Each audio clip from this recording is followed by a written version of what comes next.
Hey, Thomas Hendricks here. I'm the host of the Legends Behind the Craft podcast. On the show, I talk with leaders in the wine and craft beverage industry. Today's episode is sponsored by Barrels Ahead. Barrels Ahead, we help the wine and craft industry scale their business through authentic content. Go to barrelsahead.com today to learn more.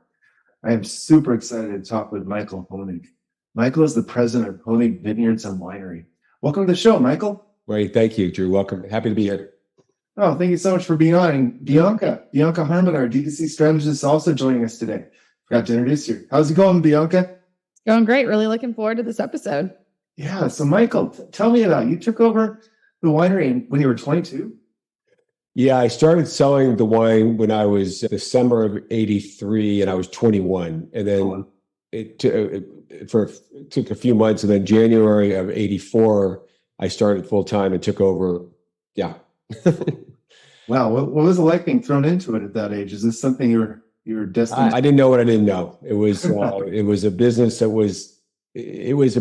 originally was started as a vineyard. Well, my grandfather bought roughly 70 acres in Rutherford. Mm-hmm. I'm sure most of your listeners know, but Rutherford is one of the districts in the Napa Valley. Mm-hmm. We still own that vineyard. That's where our core grapes come from. It's where my winery is. It's where my home is. And if you look on a map of Napa, Rutherford's almost, a geographic center of the valley. And it's obviously we're next to Camas and Quintessa and BB. So very old viticultural area. My grandfather was interested in wine, and that's why he bought the property in the early 60s. After he passed in the mid 70s, my family, my mother and father and aunt and uncle decided to keep the property. And a few years after his passing, they decided to memorialize his dream by making wine. And that was 1980. So they had this vision. The four of them had their own careers. They were not involved. They hired a gentleman who was a winemaker, but also hired him as a general manager. And what they did initially, which in hindsight was brilliant, at the time was ridiculous, is they decided here in Rutherford in the Napa Valley to specialize in Sauvignon Blanc. So none of you probably remember, but in the early 80s, no one was drinking Sauvignon Blanc from Napa. And even Mr. Mandavi, who was an incredible not only individual, but incredible marketer, rebranded his to Fumé Blanc because he was trying to get the American public interested in this varietal. So my family, again, not knowing much about the industry, having both Sauvignon Blanc and Cab that they'd sold to other wineries for many years, looked around the market and said, hey, no one's making Sauvignon Blanc. Let's focus on that. Well, they found out very quickly why that was. And about 3 years after they made this decision to start making wine, they realized that they made a very bad business decision, that the wine wasn't selling. The individual they hired, who was a very nice individual and had done a great job, just couldn't get any traction because no one wanted the wine. Mm-hmm. So I was a college student, didn't know anything about the winery, didn't know anything about what we did up here. As I said, I'd really just turned 21. So, I can say I was drinking a lot. What year was that in 21, when you were 21? That was 83. 83, okay. Yeah, so I certainly was drinking, but not wine, and certainly not wine from Napa. And we had a big family meeting in San Francisco where we lived. And my dad said, we're having this terrible problem. We've invested so much money. We are not going to give it anymore. We're done with this business. We're going to move on. And again, I didn't know the business, but what I knew and what I had a connection to is this land. We were growing up in San Francisco. We'd come up here on the weekends and summers and drive tractors and shoot guns and play with dogs and all the things you can't do in San Francisco. And also, it was a connection we had as a family. And again, I didn't understand that at the time, really, but I kind of, over time, I learned later, is like, we had this legacy of my grandfather's. It was what brought us together in the weekends and summers. And I just thought, wow, if we lost that business and that property, it would be a huge tragedy. So I asked my dad, I was in school, I was a junior, and I would have finished. I was not the best college student, but I'd been going through the motions. I asked my dad if I could leave school and see if I could try to do something to help it. And his great response to me, well, the business cannot get a lot worse. So we'll give you some time and, we'll see what you can do. And that was really how it started. I learned very quickly that in California, which is unique to most states, is a producer, which I am in terms of we make wine, can also distribute to retail and restaurants. That is not very common. Most of you have a 3-tier system that's not allowed in most states. I found out that we could do that. So I bought this old 72 Wagoneer. I would go out to restaurants and stores in San Francisco and Sacramento and Berkeley. And, after they stopped laughing when I told them I made Sauvignon Blanc from Rutherford, I would basically say, look, the story I had, or the sales pitch I had, that was, look, I get it. Sauvignon Blanc's not a big seller. but you're going to have a few on your shelf. You're going to have a few on your list. Doesn't it make sense to put someone who only is focused on that varietal versus someone making it amongst a line of other varietals? Mm-hmm. Well, that slowly resonated, but again, still not very much sales. But I would go out, I'd do my sales. I go home the next morning, I load up the Wagoneer, which as I recall, hold 42 cases at the max. I load the thing up with whatever I'd sold the day before, and I just go out and deliver it all, and then run home at lunch and take a shower and change. And I basically did it. It was a one-man band. I mean, when I showed up, literally the filing system was a box, a cardboard box labeled miscellaneous, and it had all of our bills in it, in our checking account, and nothing other than that. So it was really a bare bones business, but that was our start. So that's the way I remember it. I was got my job in the wine industry when I was 21 in San Francisco buying wine for a wine store. Then it was Mr. Liquor. Mr. Liquor, Gary. Yeah, I was the one that changed the name to San Francisco Wine Trading Company. No kidding. Yeah, so I was there from 93 to 2003, and your Sauvignon Blanc was one of our favorite. And Gary was the owner, if I'm not mistaken. Yeah, well, Gary Marcoletti, he's still the owner. Yeah. Again, and we still do business. You're right. It was funny because originally that was remember, he was pretty, I don't want to say tough in these, he's like Sylvester Stallone in this. Yeah, it's kind of intimidating. Maybe it's a better way to. Yeah. I was remembering I took a while, and he was not very receptive at all. I mean, he said, "What? Get out of my store, kid! What are you doing? You're bugging me. You're wasting my time. I had no interest in your wine."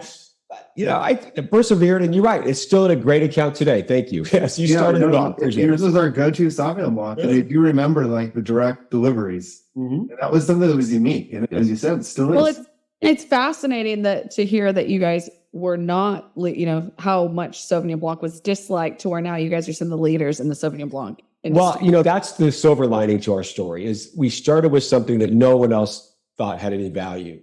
And what I've found in the wine industry, and this is one of the reasons we don't make a lot of varietals, is if you're not the first or second, if you're not the leader, if you're not Duckhorn with Merlot, if you're not whoever else, it's hard to be a follower. You're just one of the many.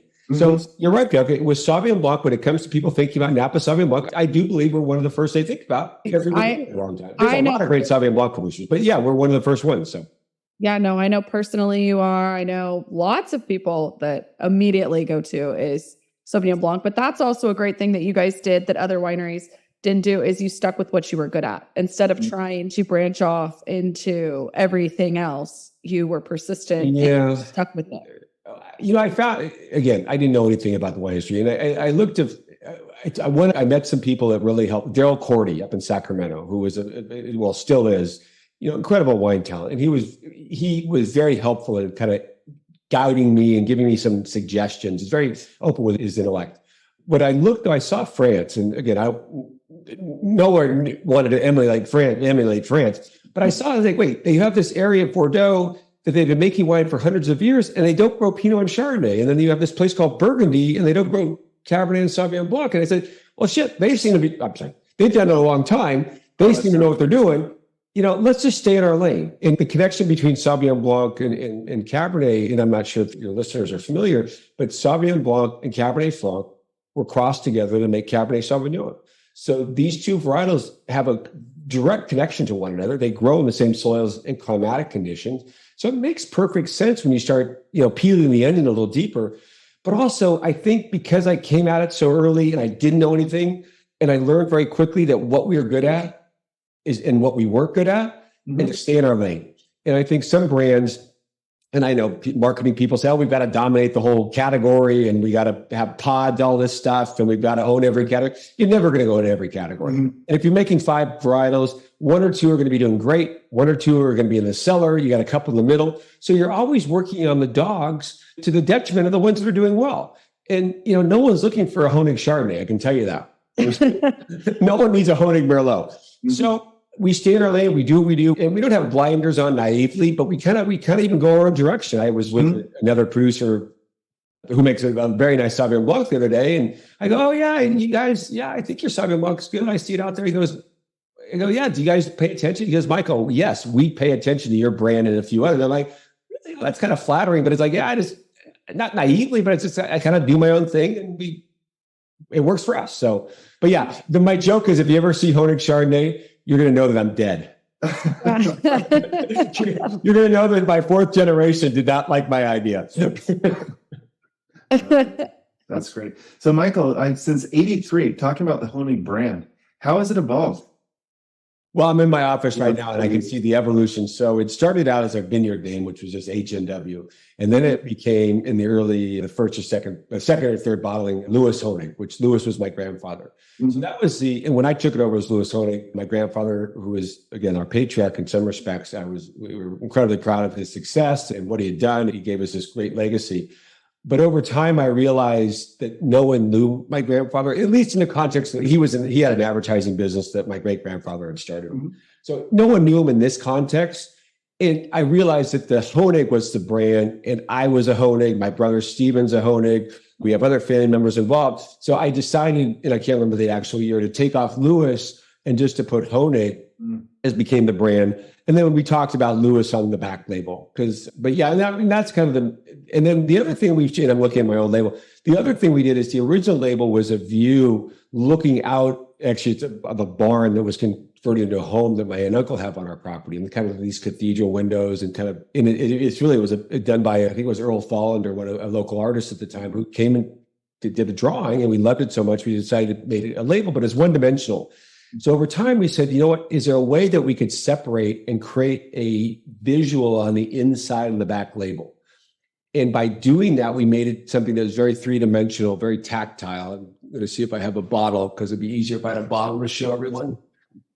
Oh, we have one on the shelf. But it's very three-dimensional. So we basically print on the inside of the back label, and the view we have is a view of our property. Yes. So that was something that really became distinctive for us. And other people have done it, and there's, Chopin vodka and a few other people have it. But again, I have another example too. We were the first to do it in the wine business, and there's other people. I remember those new labels. I remember it too. I love them. Yeah. Well, it really resonates. I mean, it's wonderful because it's truly a representation of what the view looks like from the winery. We've got a die cut on the top of the back label that represents Mount St. Helena.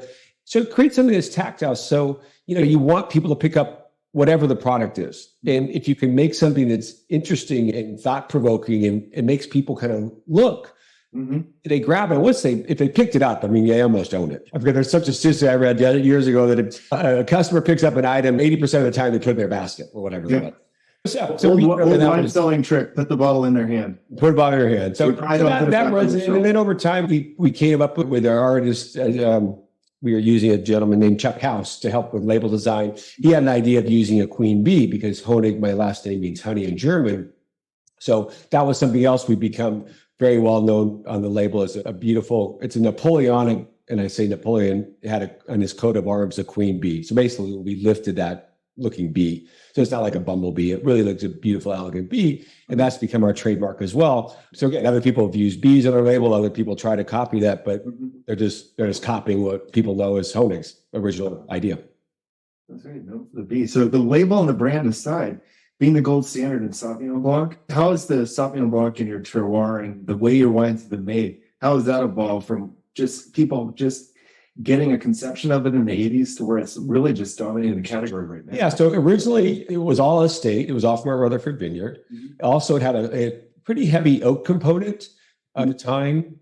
And it's like telling your kids are ugly. It wasn't, in hindsight, it wasn't a wine I enjoyed very much. It was a little underripe. It had a little more of the green aspect to the Sauvignon Blanc grape. But it had this oak character. It was serviceable. It was fine for the time. And for the times, it was what it was. It was appropriate for the 80s. So over time, though, about 25 years ago, I hired a young woman named Kristen Belair, and she's still our winemaker. And over Kristen, I made very pretty wines. And she had come from the winery, primarily making reds, but they're really elegant and pretty and lush and wines that I really appreciate. I don't like these big, overly extracted wines. It's not my style. I like a lot of fruit. So we started making Sauvignon Blanc and talking together. We said, let's move out the oak component. And what we ultimately did was we made a second bottling we call the Rutherford, which became our estate Sauvignon Blanc, has an oak component, has a malolactic component. So it's basically richer, fuller expression of the grape. But we kept the primary, which we call our classic, which is partially from our vineyard and from a number of other growers we work with, is non-oaked, crisp, clean. And we've gone to the kind of the riper side of the spectrum with Sauvignon Blanc flavor. So we've got more tropical notes. We've got away from all the green. I kind of equate it to like when you get off the plane in Hawaii and someone throws a lei over your head and you're like, oh my God, it's mango and kiwi and lemongrass. It's so beautiful. That's kind of what we're trying to achieve. So basically we kind of separated the two. So we created the path that what most people gravitate towards and kind of the neophytes, the more knowledgeable, really can appreciate, which is the classic Sauvignon Blanc. And then we have this Rutherford, which is a little more like white Bordeaux or richer Chardonnay. And I find that very black or white in terms of consumers' preference. People that maybe only drink New Zealand are never going to like the Rutherford. They're not even going to think it's Sauvignon Blanc because it has none of those characteristics of New Zealand. Mm-hmm. But people who like richer Sauvignon Blancs, tend to enjoy the Rutherford. Very small production, but that's kind of what. So we started with one richer component with the oak, and then over time we kind of separated those two out. That's very interesting. And then, as far as the feedback and tracking this evolution, is this based on just your gut instinct, the winemaker's instinct, or are you going out there and you're talking and you're kind of polling what the consumer's looking for? I don't do a lot. We're not big enough to poll. Yeah, I'm not polling, but like I think experiential feedback. Yeah, I mean, some of it, sure. Some of it's feedback. I talked to Gary. You hear this, you hear that. But you know what? Everyone. I won't use a crass expression my mother used to say about opinions. Everyone having one, like something else we all have. Yeah. But so you want that input, but at the end of the day, we're not. This is not a democracy. It's a benevolent dictatorship. And at the end of the day, I've got to make a call. And I just realized that stylistically, the wine that seemed more appealing was this more expressive style of a grape and not that rich characteristic. And we just decided to change it. And I like it. And that's become, I think, the model. Yeah, they typically are not looking for a lot of Oak or Sauvignon Blanc. I like hearing that. A lot of people kind of chase the current palate, or they chase what they think the marketplace wants, rather than creating something that the marketplace will react to and embrace. Yeah, look, if we want to be run by an ad agency or there's a group, and I forget their name, a lovely woman owns it and runs it, and they do all this AI analysis of your wines, and and she called, and I had a wonderful conversation, and she's incredibly brilliant. And this is not her company's doing really well, and it's very appropriate, but it really was kind of, we help the winemakers make wine. I'm like, well, if that's what I need, I don't need a winemaking team. So you got to choose your path. I'm not a big consultant person. I kind of go with my gut. I've got a great team. I let them do their job. And sure, take people's opinions, but it's just that. It's an opinion. I'm fascinated. I want to have her on the show because I'm fascinated that they can use AI to kind of tell when. Yeah, no, he's brilliant. React to this. Yeah, he is brilliant. Yeah, again, it wasn't something I felt strongly enough about to engage with her, but no, I think she's done a great job in there. And again, I think a lot of people do need that validation. They want third parties to tell them it's okay or it's not okay. But we've never run our business for the press. And going today, it's not as relevant. But 20 years ago, getting a score from Parker, Jim Lobby, or whoever it might be was really, really important.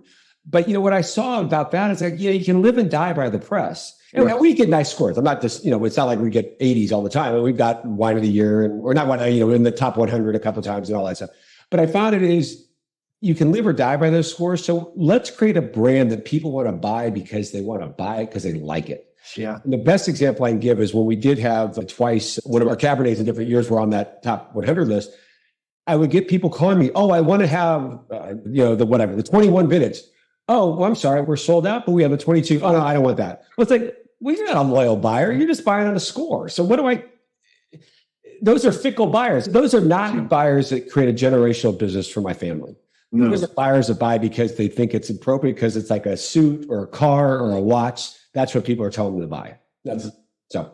I do see over the years, especially in the last 10 years, the consumption patterns have moved away from the ratings. Back in the 90s, that was all. And even the early 2000s, ratings just drove the sales. Oh, yeah. I would have people come into tasting rooms I was at, and they would not even taste a wine, and they would pick out a wine and see that it was 98 points, and they would buy a case of it. I'm like, really? Yeah. And in my opinion, it wasn't even a great wine, but they were like, I want that because it just got this. And I'm like, whatever. It drove the sales, but. Well, I think what's changed, and Bianca, you're a great example of this, and you too, Drew, I'm not sure of your age, is the younger demographic does not care about someone they've never met. It's all peer to peer. Actually, what we started using on a point of sale recently is Vivino or Delectable, one of the two. because that's, thousands of people giving you their opinion.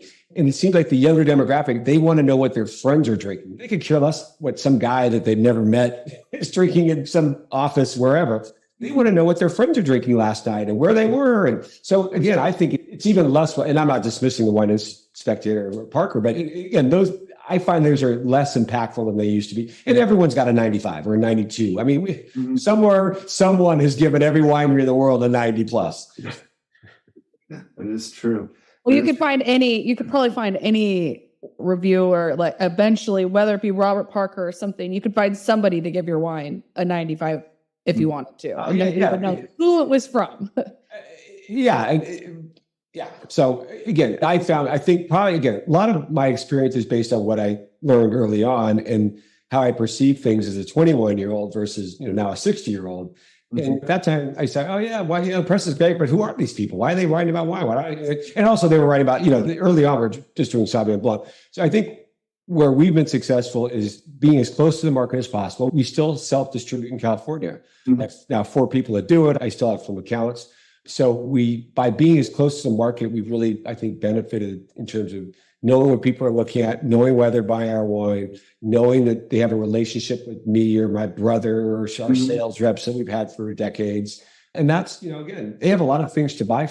So, why would buy Honig versus 10 other Sauvignon Blancs? Well, oh yeah, Michael used to show up with his delivery truck. I'll buy his because it's this new guy. I'm sure they're great, but that guy, I remember when he used to drop cases all the time and he'd break the wine or whatever. So that's so important. And just that core authenticity of your family is really why people choose Honig. And that kind of comes out in your marketing. You got to talk to our viewers about the Honig postcards.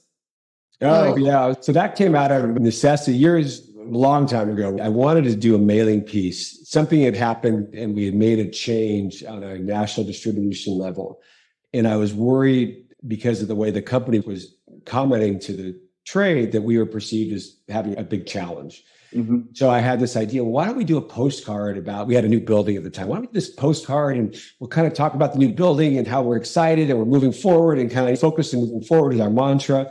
And I said, let's do it as a postcard because postcards are really cool because they're less expensive to mail because mail has changed in 35 years. They're smaller size. So there was a little break on that. But the other thing about a postcard, you don't have to open anything.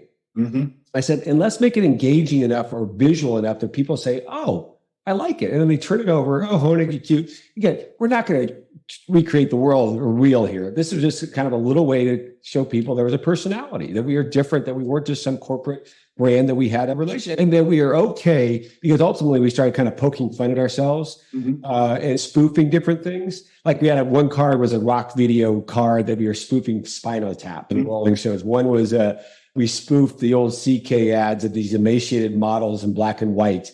And we did a spoof on that. We spoofed a Robert Palmer video once. But the idea is that we were okay, saying, look, we can take our wine really seriously without taking ourselves that serious. And again, going back, you have to remember, this is all a long time ago in Napa, which I felt my neighbors were kind of putting this product on a pedestal and making it almost unobtainable for people and wanting to say, oh, we're so small, we're so exclusive, we're so expensive. If you can't understand us, you can't even buy us. And I was like, you know what? That's not the way to talk to people. And let's knock it off the pedestal and have some fun. So that's kind of how the postcards started. And also, they're very inexpensive to mail. So there was, and they became, I don't even, God knows how many we've done. We just did the most recent ones. We spoofed the Addams family. Addams family? Yeah, the Addams family. So that was kind of fun. But what you find, again, great example, a dumb little idea I had one day years ago. And then Regina, my cousin, who heads our marketing, has just run with it. And other people have tried to do postcard, and same thing kind of as our back label. But it's always like, because I hear this from people, oh yeah, so-and-so is doing a postcard just like Honig. Okay, it's got time. I kind of use an example that, the Japanese were not the first to invent cars, but they just made them better. So sometimes a lot of it's not being the first all the time, it's just doing it better than anyone else. So yeah, I mean, we're seeing this across the industry, and you were on the forefront of that. To have something that's a very serious wine, very serious area, and still being able to have fun with it. And that's something I think the younger generations really appreciate. Yeah. Because wine should be fun. It should be a convivial type of experience. And really it comes out in those postcards. So I got to commend you on that. Well, thank you. Well, they're a lot of fun. And they're also great at team building because, those are all family members. How do you guys decide the next one? Like whatever's trending? I saw you got the... Not trending. It's you usually, the idea I always have is I want people to be able to look at the card and immediately get what the context is. Adam, we all know Adam's family. So we've done a couple cards that just failed. Pirates of the Caribbean. We did a card that was a spoof, and the movies were coming out. It was too many people, too much color. It just didn't resonate at all. But the real idea is when you look at the Adams Family card, you look at the card and say, oh, cute, an Adams Family card. Oh, it's a Honig. Oh, how funny. They turn it over and whatever the back content is, and that's it. Just kind of an easy, no-brainer, have fun, and kind of move on. Sure. Is it a team kind of brainstorming, or is one person? Yeah, no, Regina really is becoming the mastermind of the cards. We all throw ideas out, and yeah, at the end of the day, we all, well, again, we kind of decide by committee. Sometimes I've mixed ideas I just thought were dumb. And other times, like, oh yeah, that's cool, let's do it. But no, it's really my cousin Regina. That's become part of her job, and she runs with it and has done an amazing job with them. And what's really great, if you look at them closely, they're the production value, especially if you go to the beginning, which I literally remember the first card. We grabbed an employee, we grabbed this little camera, and we took a photo. And now we've got lights and makeup and hair. I mean, so the production value is really improved. They actually look, considering what we actually spend on them, they actually look like they're coming out of a really high-end ad agency. Yeah, no, they definitely do. What other marketing? How else do you get the brand out, and how has that evolved over the last? I think, years? Well, the sustainable message, that's certainly been. Yes. I think, we can't compete with Gallo or Constellation or Rombauer. A lot of people we can't compete. We don't even try. We're just who we are, warts and all. We all have Achilles heels. We all have issues. We just kind of go out there and we're who we are. We don't discount. We don't sell to certain clients. I'm sorry, that other people sell to, because we don't think they're good brand builders. We just kind of go our own path, and it works for us. I don't think our model, and I think a lot of people that look at our brand from the outside, either financial people or other wineries, say, how does Honig make that work? Because we make a lot of Sauvignon Blanc, and it's not a high value grape. Cabernet is certainly grown for us, but we just have a model. We're very efficient. We're not very fancy. We have a very simple tasting room. But what we really are good at is getting as close to the buyers as possible and creating relationships that last decades. Also, I think your consistency, the consistency. And the consistency, right. Well, that's all. I always laugh. Look, I can fool a lot of buyers. I cannot fool George Miliotis, who used to buy for Disney. I can't fool Tony, who's the cruise buyer. I can't fool Andrew Emmer, who buys for Delta. These are really, when you get to that level, you're dealing with very competent and knowledgeable wine people. And so I always go to my team and say, we don't have to worry about the 90%. We have to make wine for the 10% of the buyers that really understand wine and focus on that market, because everyone else will follow. And they're the gatekeepers. If you can't get through the Tyler Field at Landry's, you don't get on the list. So make a wine that he or she will appreciate, because everyone else will get it. But those are the keys. So that consistency is important. But again, I don't use agencies. We still self-distribute in California. I call in all our national accounts myself. So we've always had this model to try to be as close to the buyers and the account as possible. Don't put any filters between us. Don't put any layers if we don't have to. And I think not only is that beneficial to the brand, but we've created these relationships. I'm going to use Oklahoma. So Oklahoma, which we all know the state, is in our top 5 or 5th, 6th state. I mean, it's one of our best. Wow. Yeah, I mean, it's crazy. But what happened with Oklahoma, and I found this because years ago I started going to a lot of the smaller markets, because I go to New York and I go to Richie at K&D, and he go, oh, get the hell out of here. Dan Duckhorn just left. I got Bob Mondavi coming later. What the hell? Why are you bothering me? I found New York and Miami were not that excited. So I go to Oklahoma. I go to Maine. I go to Alabama, and people are like, wow, wine, thanks for coming to visit. They were appreciative that I actually got on a plane and flew to Tulsa. So that's how it started. But then what you find with these other markets that were underserved, they're less transient. So people aren't moving around. In New York, everyone's moving to the new shining object. Also, what you find after so many years, the person I used to talk to who was the hostess, she now owns the restaurant. The guy that was stocking the store now owns the store. This guy that owned the store has a chain of stores. And they remember that I was there. So what's happened is everyone's realized there's a hell of a lot of money in Oklahoma and Alabama and Maine, and there's a lot of sales there. but I'm still, again, we were the first ones there. Someone the other day, and they were saying it very nicely. I don't mean this disparaging at all, but they said, Michael, you're like the Kendall Jackson of Oklahoma. We're really popular, but again, it's not bad. And now, Florida's our second biggest. Texas is our third. New York. I was just going to say, where's Florida and Texas? Yeah, and those all, fast forward to today, all those big markets became our top markets, but Oklahoma's still top up there. Alabama's probably top 20. Maine's not as high as it used to be because it's just not the population base, but we're still very big there. Utah, I mean, again, this is just a strategy I had years ago. Go to these smaller markets, go to the markets that we're underserved. And that's proven to be very successful for us as a brand. So the moral of the story is the boots on the ground method works. Yes, it does. And the other thing, be nice to people. Yep. Kindness. Kill them with kindness. I'll give you an example. I had an account. We have an account in Las Vegas, and I was there a month ago, and I was talking to the general manager who I knew his dad. His dad used to run the business. I'm talking to him. Hey, great. I'm not a salesperson. I didn't even know the price. I'm a marketing. I let the sales reps do their job. That's their job. So I was just there talking, chatting. I just happened when I was waiting for him, I look at the wine list. I didn't see the winery Honig on it. I was like, well, that's weird. It's been on there for 20 years. So it didn't make anything. So I get home, said hi to Darren, said, hey, thank you. Somebody, blah, blah, blah. Left. I get home, and last week I sent a note to the rep who calls on this particular account. I said, hey, can you follow up? I just noticed the what wasn't there. I was kind of surprised. So he went and talked to the man. They came back to the corporate office. It's a part of corporate, and they made a change on that particular list, and they take the wine out. So most people's response was, oh my God, I own that list. Why am I on there? My response was, I wrote a nice note to the owner or the manager. I said, hey, thank you so much for your years of support.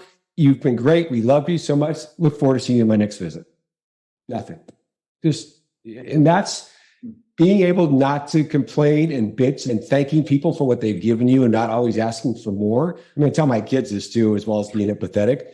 It goes a long way in business. And being able to say thank you and not say please, it's a huge. I bet at some point we'll probably get back on the list. But if we don't, we got 20 years of great sales. I don't own that list. I have no, that's not my list. It's not my restaurant. So, that makes sense. So I want to kind of shift away from marketing into an old story that I saw in your bio, and I'd love to hear more about it. The vineyard dogs. Pups going to the vineyards, finding bugs to sustainability. Yeah, no, it was a fun project. So we had this issue with the mealy bug, which is it's almost microscopic, but it has a unique pheromone or smell. And we had the idea if we could maybe use animals to help find the bug.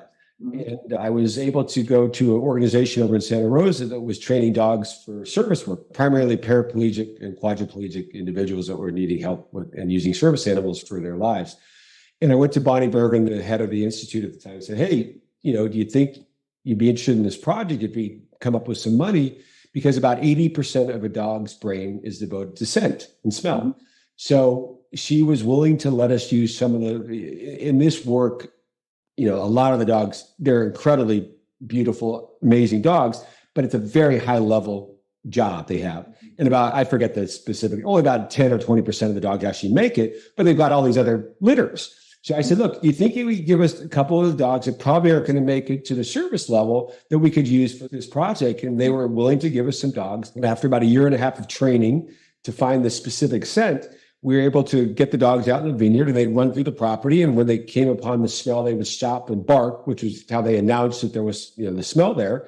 And then we go out with magnifying glasses and shovels and determine which vines in that area were infected. And then if we could eradicate the few vines that were infected early enough, it was kind of like early detection of cancer. We could get rid of the bug before it devastated the property. So it was a really good project. It worked really well. Ultimately, they found other ways to deal with the bug. And the other problem with the project is, and where it failed, is the dogs couldn't work 24/7. I mean, they got tired. They got focused on a rabbit running off in a different direction. They lost attention. So the dogs are a huge benefit is when we said, okay, we would trap. We say, okay, we know that we have a bug or bugs in this 100 acres. Then they could go in surgically and determine where they were. And that's where they really were a benefit. And they were beautiful animals. And it was a great story. And who doesn't love animals helping farmers, find a pest and not have to use an herbicide or a pesticide. So, yeah. And this was about 17 years ago. But that kind of And that's kind of just one story in kind of your quest for sustainability. Yeah. And well, the mantra I have, and the idea is that I'm trying to leave a small footprint for the next generation of family members to step in and take over from. And that could be a lot of things. And, look, man does harm. Mm-hmm. I remember an argument I had with a guy in Ohio. He was upset that I'd flown in because I was talking about sustainability. Well, you got on a plane, you flew here. I said, you're right. And I said, look, the plane was going to fly whether I was on it or not. So I kind of disagree with your premise a little bit, but I understand the idea. But then it turned me, look, I drive a big black SUV because I have 4 kids, but then my other car is electric. So again, my world is kind of about how do you balance things out? Because we're going to have to bottle things. So in the case of bottling, we use a lightweight bottle. So, we save 10 plus or minus % of weight. In the case of glass, that's energy to produce, less weight. So again, a huge benefit. So it's always about constant improvement. So we know we're going to do harm. So how do we minimize our harm? Dry farming, using steam to clean our barrels versus water, the lightweight glass, employee benefits, making sure our employees and our team members have the benefits they need, both financially and other means, to have a sustainable life for themselves. And I'll give you an example of that is all the women on our staff are allowed to bring their babies in, usually till about 7 or 8 months when the baby starts crawling around and becomes more disruptive. So my wife, Stephanie, brought all of our 4 kids to the office because she works here at the winery. So think about that, where one is a mother who's nursing, which is really impactful to the child if you can do that, can bring the child to the office, doesn't have to have childcare, just to bond with that baby for the first 6 months of its life. Think about not only the benefits of that family, think about the loyalty that person has to our family and our company, because we gave them something that most companies wouldn't have even allowed or even thought of. So sometimes it's big, huge things like solar and spending millions of dollars. Sometimes it's like these little ideas that just crop up. But the one thing I'll tell you is it's really important. And this is why my criticism of, I use organics, not as a criticism in general. It's a great project.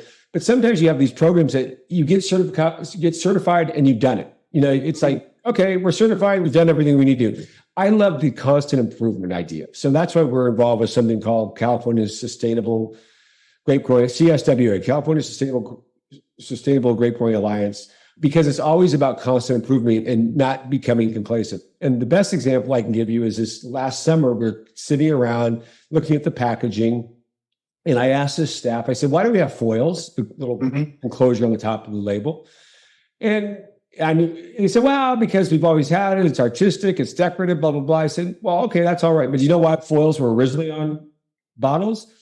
And I looked it up before I asked the question. I go, no. Well, years ago in cellars in Europe, little rodents would get in and eat the cork. So they came up with this idea of putting a capsule over it to stop that from occurring. So I said, okay, so one day they were functional. There's no functional reason to have them any longer, right? And we all agree, no. So there's an aesthetic reason. So I said, pull them off. Look what the bottles look like without a foil. I said, that's fine. They're what they are. Sure, they're not as pretty as maybe they were, but some of that's also because we're used to looking at something the same way for 35 years. So I said, well, let's get rid of foils. So they're like, oh. So the first time we've done this is our most recent Sauvignon Blanc. Going forward, we're not going to use any foils. To the point this morning, I was actually talking to someone about selling our foiling machine on our bottling line because it's like, do we need it anymore? So why I bring that up is, one, it's always the constant, looking at new and improved. Foils end up in landfill. They're either petroleum-based polylaminates or they're tin, which is mined. So not very good products, and they don't get recycled. And there's no reason to have them. So for all the current foils don't have the same, just kind of hefty. Like there's a pleasure to cut through an old lead foil. Well, lead or tin, because those are more expensive. Most of us use the polylaminates because they're less expensive. The seam's gotten better. But you're right, they're hard to cut, but there has no benefit. So we're getting rid of them.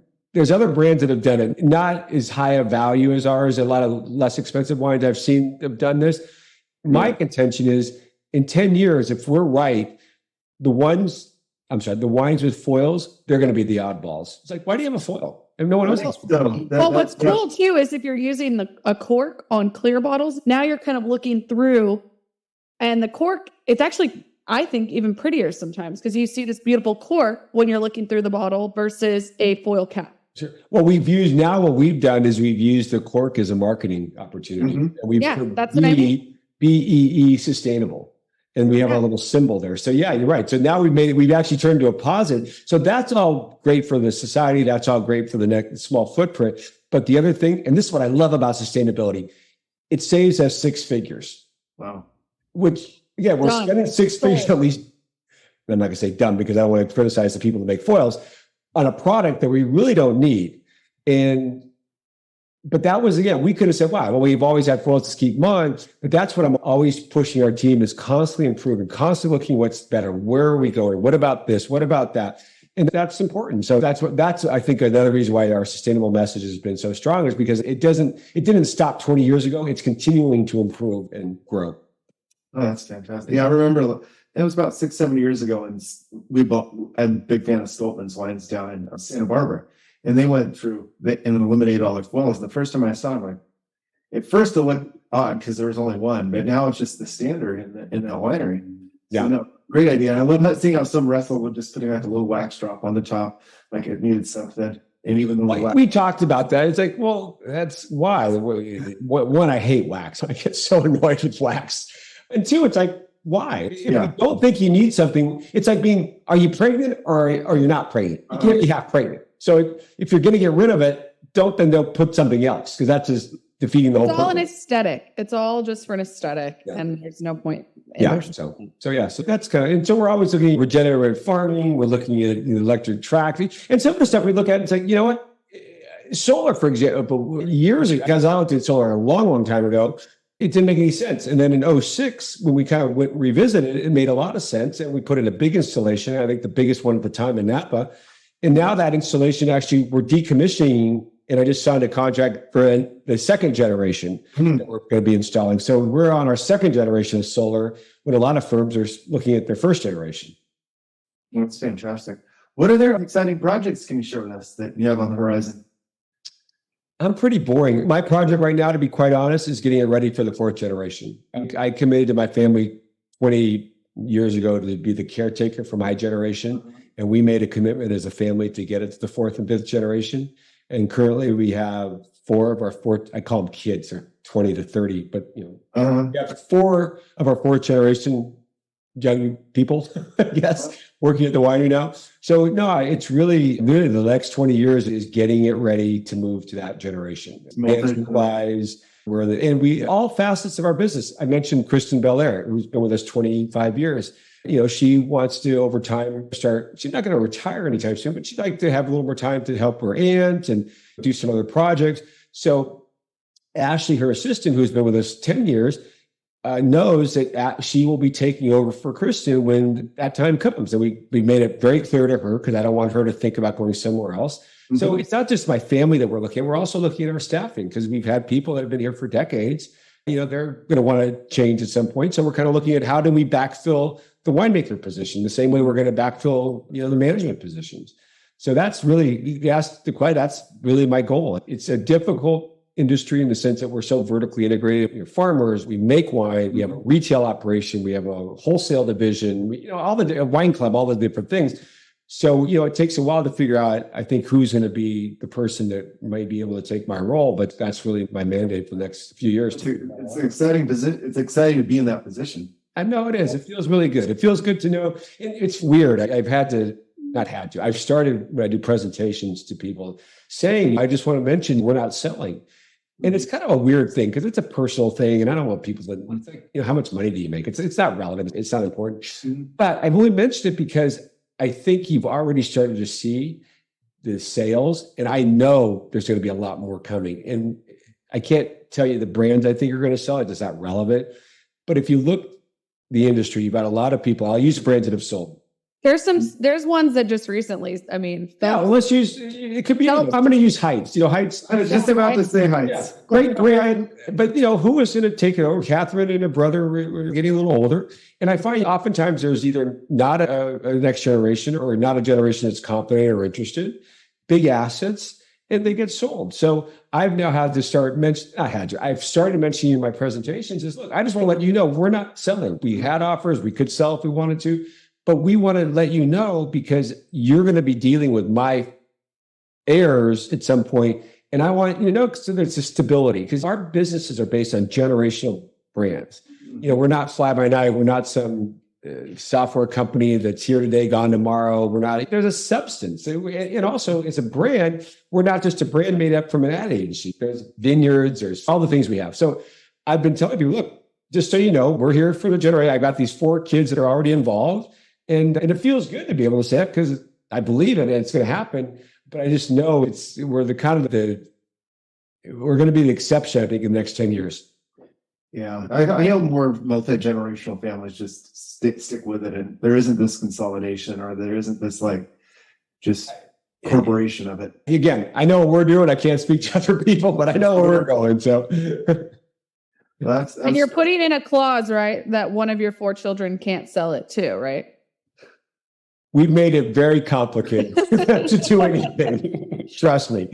No, and I don't even know it's going to be my kids. My kids are, there's 9 kids in that generation, the 4th generation. I have 4 of them, but brothers, 2 kids are working here right now. They're older. Annika's in the cellar right now. She's 20. Her brother was helping in the cellar. A couple of my nephews are involved. So my kids are 15 and under. So who knows what they want to do. But no, and that's the other thing too. I fired family members. You don't get a job because you're an owner. That's just not how it works. And trust me, firing family members is not always very fun, but it also speaks to the success of the business because you don't get I'll give you a better example. My uncle a few years ago called me very angry, and he's one of the founders, pissed off as hell. And he's a retired judge. He goes, Michael, I went to the tasting room and they charged me for a hat.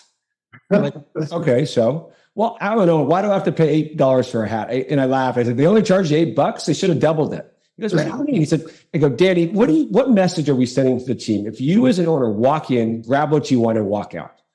I said, that's not the message I want to convey to people. We're a family business, but we're a business first.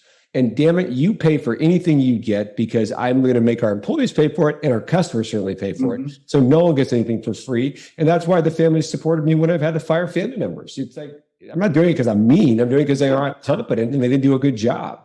And in the case of, one, my brother actually ultimately later came back and he realized, because he said, Michael, that was the best thing he ever did. I didn't realize, I thought all bosses were jerks. That's good. He thought it was just me. It shows that it's just because you're family too, that you just don't get some free handout. And I think that's the family business I've seen. One of the reasons they failed is because they run them as dictators, democracies where everyone has a say, which at the end of the day, that doesn't work. But also, they run them they're the piggy bank for the owners. And that's, again, it's not a good message. And look, we're not perfect by this all sounds like we have our Achilles heels and all the things that we have challenges with, but we've done a few things right. I think running it as a business first, having the approval to let people go if they're not competent, not letting people that are owners do anything different than a staff member or than one of our guests. All those things have resonated to our success. I agree. So, Michael, as we're kind of wrapping down, this has been a fascinating conversation. As we're wrapping down here, where can people learn more about you and Honig Winery? Oh. Honigwine.com. If you want, it's funny because I talk about these stories. I never talk about the yeast or the barrels or because it's not relevant, and I get bored if I have to talk about that stuff. Well, most people get bored listening to that stuff. If you're interested in the winemaking and the vineyard views and all the varietals we make or the bottlings we make, honigwine.com, that has all the relevant information. And I would encourage, if anyone gets a chance, we'd love to have you come visit. But Napa, and I love my community, and we have an amazing community. If people have not visited, they really should come because there's these great legacy brands. Going to Schramsberg and seeing the caves that were dug by the Chinese immigrants that had been working on the railroads, and the Coppolas that have done what they've done with England. As you both know, it's an amazing community. And again, we have a great opportunity to be in, and very proud to be part of the Napa community, and encourage people to come visit anytime they can. That's fantastic. I'll be up visiting next time I'm up there. Love to see you. So, well, thank you so much, Michael. Have a great day. You're very welcome. You both too. Thank you for your time. Appreciate it. Bye-bye. Thanks for listening to the Legends Behind the Craft podcast. We'll see you again next time, and be sure to click subscribe to get future episodes.